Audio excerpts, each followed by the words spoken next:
Bien le bonjour bien-aimés, j'espère que vous allez bien par la grâce de Dieu.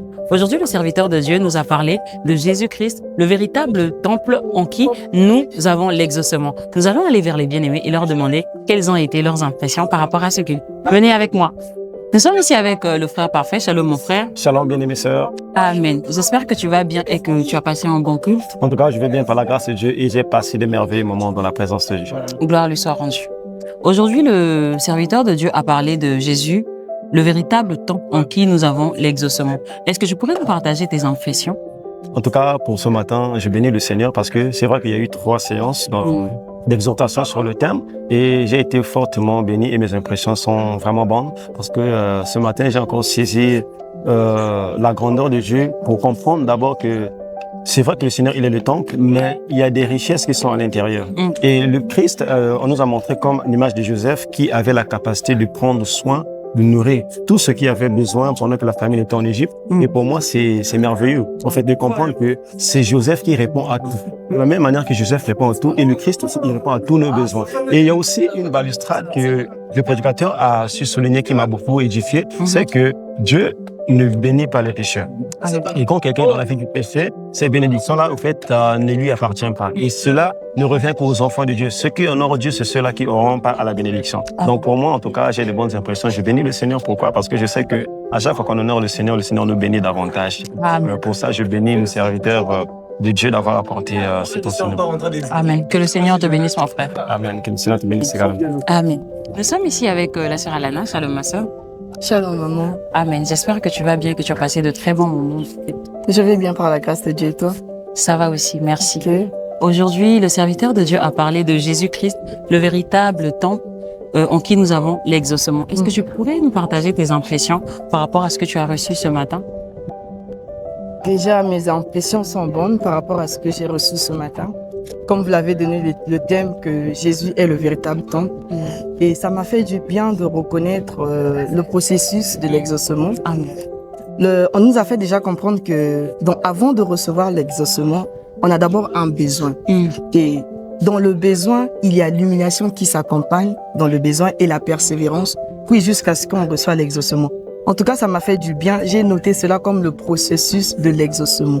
Et je bénis vraiment le Seigneur. Et j'ai aussi retenu quelque chose qui m'a fait du bien. C'est que Dieu n'exauce pas n'importe qui. Amen. L'exaucement concerne que les enfants de Dieu. Tout à fait. Et en tout cas, moi, ça m'a fortifié de savoir que oui, je suis enfant de Dieu et j'ai beaucoup de sujets, j'ai beaucoup de demandes que j'ai par rapport à ma vie. Et je dis, ouais, ça va arriver.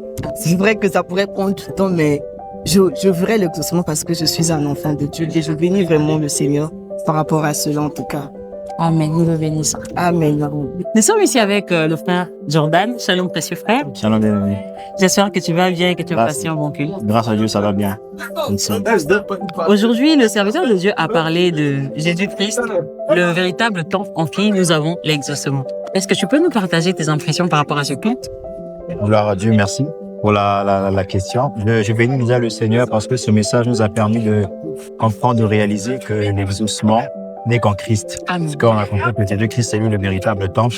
Et comme dans la Bible, dans le livre de Rois, on nous montrait que l'exaucement devait être accordé en fait en direction du temple. On a compris que Jésus-Christ est lui le véritable temple. Et un point également que j'ai noté, c'est que Dieu n'exauce pas tout le monde. On a vu même dans le livre de Jean chapitre 9, verset 31, que Dieu n'exauce point le pécheur, mais si quelqu'un l'honore et fait sa volonté, voilà celui en fait que Dieu honore. On a compris que c'est pas le fait de faire des prières qui garantissent notre exaucement, mais c'est notre position en fait en Christ qui garantit. Même quand on est en Christ, il peut arriver qu'on demande et qu'on n'ait pas aussitôt l'exaucement, mais l'homme de Dieu nous a encore parlé de la persévérance. Donc il faudrait persévérer, surtout quand il faut faire des demandes à Dieu. Donc il a parlé il y a le besoin qui est là, et parce qu'il y a le besoin, il faudrait qu'on puisse soumettre notre besoin à Dieu par la prière. Donc c'est vraiment quelque chose qui m'a fortement béni. Et j'ai également réalisé qu'on doit être humble, parce qu'il a dit, il peut arriver que tu pries, que Dieu ne dise rien, mais Dieu veut vraiment t'humilier à un point où voilà, que tu dises vraiment, Seigneur, je n'ai que toi, je n'ai que toi. Si tu n'agis pas, il n'y a personne d'autre. Donc j'ai également noté l'humilité dans la prière et je prends cela en considération, que je dois rester humble parce que toute ma vie dépend de Dieu. Il n'y a que Dieu qui peut me donner ce dont j'ai besoin. Amen. Que le Seigneur te bénisse, ma femme. Nous sommes ici avec la sœur Espé. Shalom, ma sœur. Amen. J'espère que tu vas bien et que tu as passé de très bons moments pendant le culte. Par la grâce de Dieu. Nous lui rendons gloire. Amen. Alors, le serviteur de Dieu a parlé de Jésus-Christ, le véritable temple en qui nous avons l'exaucement. Est-ce que tu peux nous partager tes impressions par rapport à ce culte? J'ai eu beaucoup de bonnes impressions en écoutant l'exaucement, Jésus-Christ le temple. Et ce qui a beaucoup attiré mon attention, c'est quand il a parlé de l'humilité. Vraiment un bon sentiment que j'ai pu encore ressentir ce matin en parlant de l'abaissement, qu'il faut s'abaisser devant le Seigneur.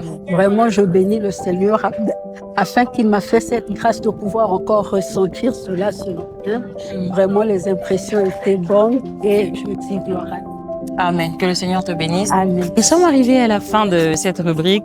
Personnellement, j'ai vraiment été grandement bénie.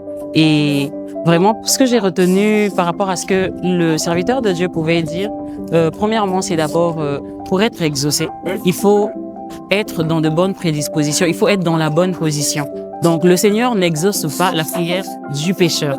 Le Seigneur exauce celui-là qui est en conformité avec nous. Je comprends aussi une chose, l'exaucement, c'est pour celui-là qui est humble. Parce que pour demander à Dieu, il faut d'abord reconnaître que nous avons un besoin. Donc, lorsque nous avons un besoin, cela nous met dans la position du demandeur. Nous allons vers Dieu et nous demandons avec humilité. Donc, tant qu'on ne reconnaît pas cette position-là de quelqu'un qui est dans le besoin, nous ne pouvons pas bénéficier de l'exaucement. Que le Seigneur vous bénisse et passez une excellente semaine. Ciao!